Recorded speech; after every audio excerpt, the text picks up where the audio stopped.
নলান এজন ডাইৰেক্টৰ হয় আৰু ই ডাইৰেক্ট কৰা মোটামুটি 7খন আটাইতকৈ ভাল চিনেমা চ' কিনো সেই 7খন ভাল চিনেমা চ' জানিবলৈ ভিডিঅ'টো শেষলৈ চাই থাকিব guys so' without wasting Euro time let's gate start the video' guys তো ব্লগ এটা চাই লওঁ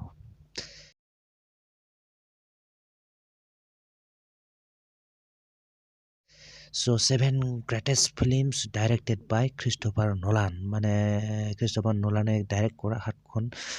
গ্ৰেটেষ্ট চিনেমা মানে আটাইতকৈ ভাল চিনেমা বুলি ক'ব পাৰি ঠিক আছে 7খন চ' বলক কোনখন চ' নাম্বাৰ 1 আহিলে আপোনাৰ এইখন ইনচেপশ্যনছ আৰু এইখন ৰিলিজ হৈছিল আপোনাৰ 2010 চনত আৰু নামটো আছিল ইনচেপশ্যনছ ঠিক আছে আৰু ইয়াতে সৰু আখৰ দি বহুত কিবা কিবি লিখা আছে গাইজ এইখিনি ডিটেইলছত পঢ়ি ল'ব পাৰিব বাই দা ৱে ভিডিঅ'টো প'ষ্ট কৰি ঠিক আছে চ' ভিডিঅ'টো প'ষ্ট কৰি এইখিনি ডিটেইলছত পঢ়ি থাকিব পঢ়ি ল'ব পাৰিব চ' মই কৈছোঁ পোনে নেক্সটখনলৈ মানে যিয়ে নহওক আৰু এইখন আছিল আপোনাৰ নাম্বাৰ 1 ইনচেপশ্যনছ আৰু নামটো আছিল ইনচেপশ্যন মানে আৰু ৰিলিজ হৈছিল এইখন 2010 চনত দ্য ব্লক চ' নেক্সট বুলি ক'লে আপোনাৰ আহিলে এইখন দ্য ডাৰ্ক নাইট মানে ক'লা নিশা মানে দ্য ডাৰ্ক নাইট এণ্ড এইখন ৰিলিজ হৈছিল আপোনাৰ 2008 চনত মানে 2008 চনত ৰিলিজ হোৱা এইখন আছিলে আপোনাৰ দ্য ডাৰ্ক নাইট দেখিছে স্ক্ৰীনত এইখনে ঠিকে ধৰিছে আপুনি and block guys next so' next বুলি ক'লে আপোনাৰ এইটো আহিলে আপোনাৰ 2014 চনত ৰিলিজ হোৱা এইখন চিনেমা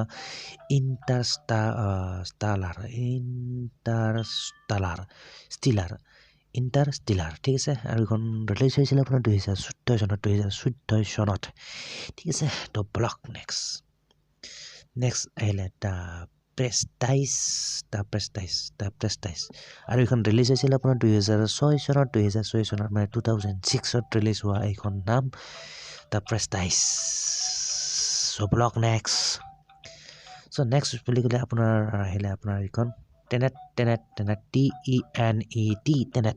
আৰু এইখন ৰিলিজ হৈছিল আপোনাৰ 2020 চনত মানে 2020 চনত ৰিলিজ হোৱা এইখন আছিলে আপোনাৰ টেনেট টেনেট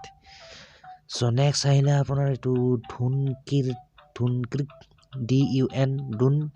KIRK ধুনকিৰ্ক আৰু এইখন ৰিলিজ হৈছিল আপোনাৰ 2017 চনত 2017ত ৰিলিজ হোৱা আপোনাৰ এইখন নাম হ'ল আপোনাৰ ধুনকিৰ্ক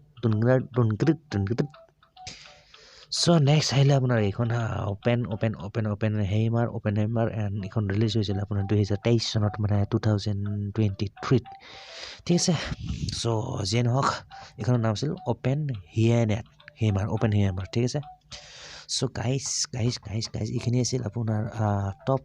7 greatest movie of Christopher Nolan ঠিক আছে চ' নামবোৰ মই পটাপট আৰু এবাৰ ৰিপিট কৰি দিছোঁ চ' ইয়াতে লিখা আছে 7 গ্ৰেটেষ্ট ফিল্ম ডাইৰেক্টেড বাই ক্ৰিষ্টফাৰ নোলানৰ দ্বাৰা যিয়ে নহওক বনোৱা মানে 7খন চিনেমা চ' এইখন আছিলে আপোনাৰ ইনচেপশ্যন 2010 চনত ৰিলিজ হৈছিল এইখন আপোনাৰ ইনচেপশ্যনছ তাৰপিছত আহিলে এইখন দ্য ডাৰ্ক নাইট আৰু এইখন ৰিলিজ হৈছিল আপোনাৰ 2008 চনত মানে 2008ত তাৰপিছত আহিলে আপোনাৰ ইণ্টাৰষ্টিলাৰ আৰু এইখন ৰিলিজ হৈছিল আপোনাৰ 2014 চনত মানে 2014ত তাৰপিছত আহিলে দ্য প্ৰেষ্টাইজ আৰু এইখন ৰিলিজ হৈছিল আপোনাৰ 2006 চনত মানে 2006ত দ্য প্ৰেষ্টাইজ এণ্ড দ্য নেক্সট আহিল আপোনাৰ এইখন টেনেট টেনেট আহিল আৰু এইখন ৰিলিজ হৈছিল আপোনাৰ 2020 মানে 2020 চনতে ৰিলিজ হৈছিল এইখন টেনেট তাৰপিছত আহিলে আপোনাৰ এইখন ডুনকিৰ্ক আৰু এইখন ৰিলিজ হৈছিল আপোনাৰ 2017 মানে 2017 চনত ৰিলিজ হৈছিল 2017ত ডুনকিৰ্ক তাৰপিছত দ্য লাষ্ট ওৱান মানে লাষ্টখন আহিলে আপোনাৰ এইটো অপেন হেইমাৰ আৰু এইখন ৰিলিজ হৈছিল আপোনাৰ 2023 চনত মানে 2023ত ৰিলিজ হোৱা এইখন আছিল আপোনাৰ অপেন হেইমাৰ মানে 2023 চনত ৰিলিজ হৈছিল সো গাইজ এইখিনি আছিল আপোনাৰ মানে টপ 7 গ্ৰেটেষ্ট মুভিজ ডাইৰেক্টেড বাই